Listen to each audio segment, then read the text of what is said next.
Ding dong, ding dong. Hello? Hello, hello. Hello, hello, hello. I'm not sure. I'm getting it. Hello? Hello, hello, hello, hello. Input, output, USB. Hello, hello. Input level. I think I'm getting it or not.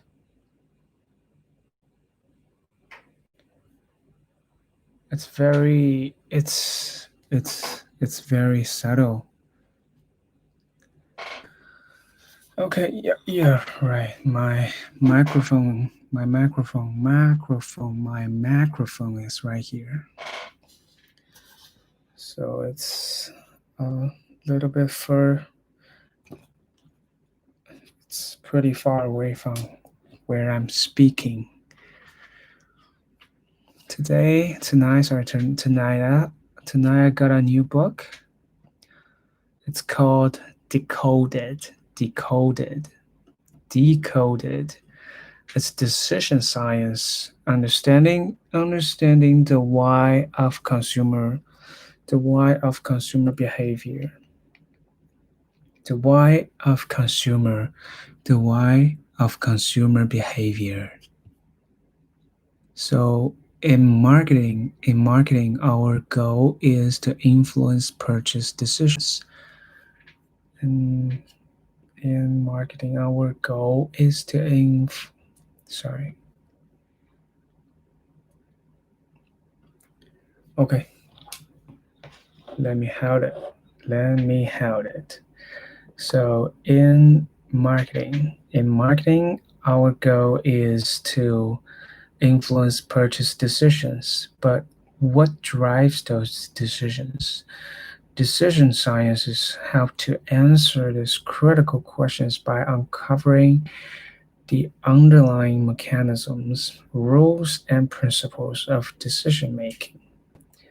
These fascinating and valuable insights from science have been expanding rapidly in the past few years. This chapter will go into some of the depth of the latest learnings from decision science, but don't worry, you don't need to be a scientist to swim here.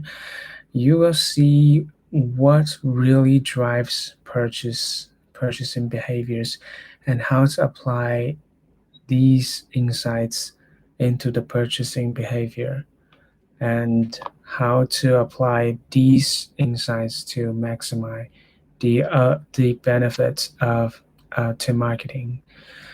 Most importantly, we will introduce a practical framework to harness the learnings in your everyday marketing rules. In everyday your everyday marketing roles. Let there be lights. Let there be lights. Okay, I think I got the right spot.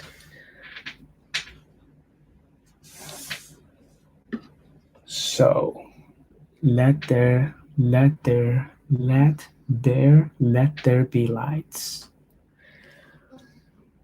Let there be lights. So has won more prizes for creativity or received more public and media attention than Cadbury's Gloria. Cadbury. Cadbury. Hell, what the hell is Cadbury? Cadbury's Gloria. Gloria. Brand brand volumes has been fairly static for years, and the brand had suffered the effects of a significant quality problem the previous years. So Cadbury's objective was to get back into the British public's hearts and minds with a new advert, with a new advert, with a new advert with a new advert The agency's brief was to rediscover the joy, rediscover the joy, rediscover the joy.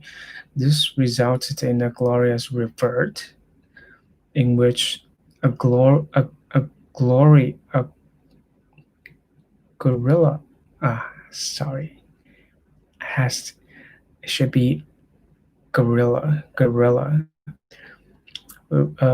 in which a gorilla first anticipates and then starts drumming along to the Phil Collins song "In the Air Tonight." The adverts received huge amounts of interest and attention, not only from consumers but also from those of us working in brand management. It was a very unusual ad for the category, not least with a gorilla as opposed to the chocolate product taking central stage. That word does not contain the usual food or consumption shots either, and only at the very end is the packaging shown.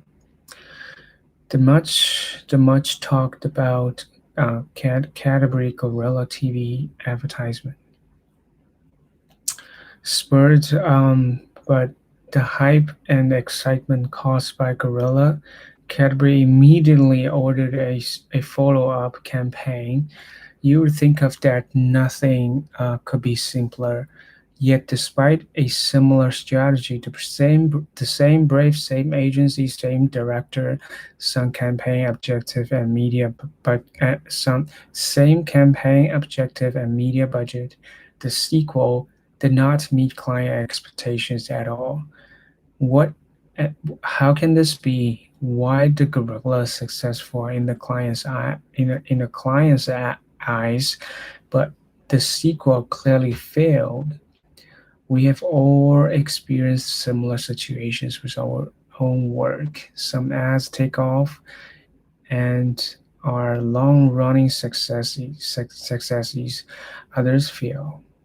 And more often than not, it is hard, if not impossible, to decode the underlying reasons for success and failure. Another area where the key success principles are often unclear is innovation and new product development. As we all know, the majority of new product launched in any 1 year fail in any 1 year fail. Which of us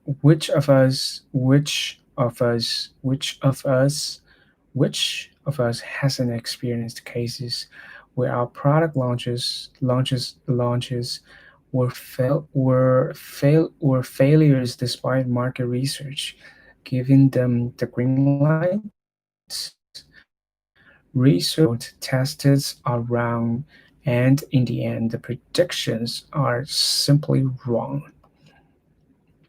Not only is this costly to the enterprise in terms of wasted resources, it's also intensely frustrating for us marketers due to the unanswered questions that subsequently plague us. What did we overlook? What went wrong? And what can we learn from this in order to prevent us from simply following a trial and error approach? Which what can we improve? What can we improve in our thinking and process? The uncertainty dangles like the sword of Damocles. Damocles. Damocles. What the hell is the sword of Damocles?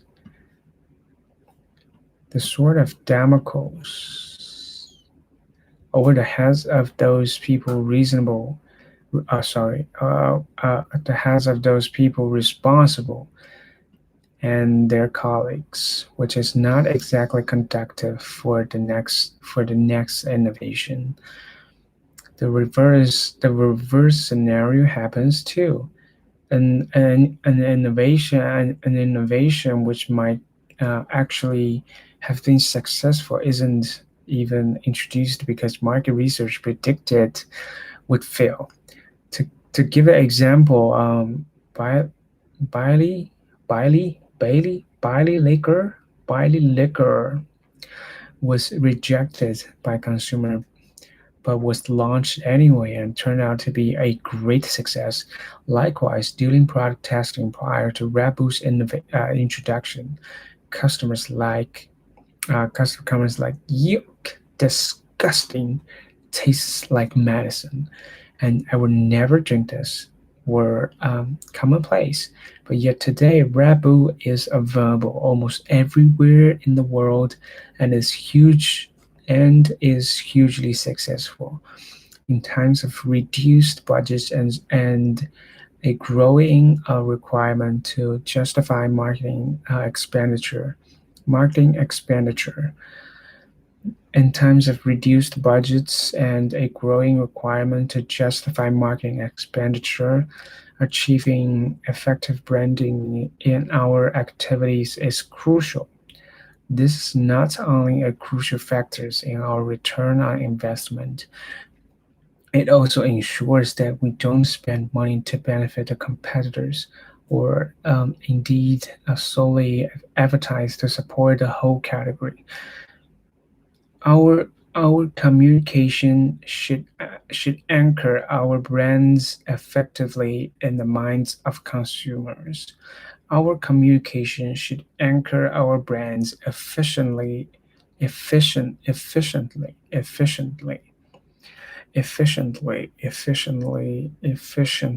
in the minds of consumers. In the minds of consumers, if branding scores are lower, if branding scores are below the required benchmark in a pretest, how often have we heard or even made recommendations such as make the logo bigger?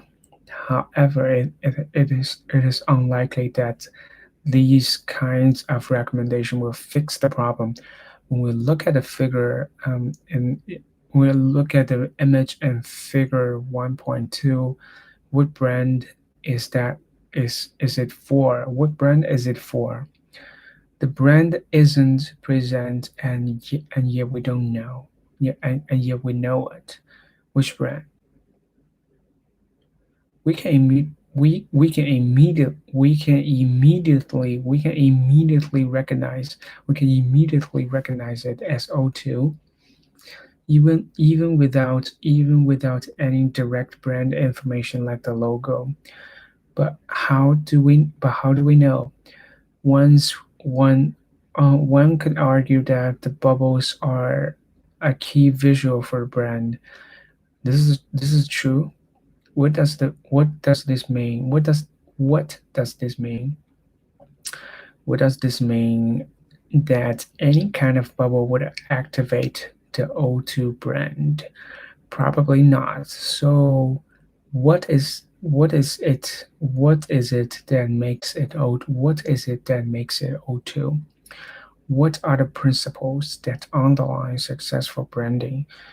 While some ads achieve above average brand recall, for others the brand linkage is very for others the brand linkage is very weak. It's very weak, and yet our brand logo is always integrated somehow. So why exactly do these differences occur? Despite all our efforts, be it working on strategy, communication, or market research,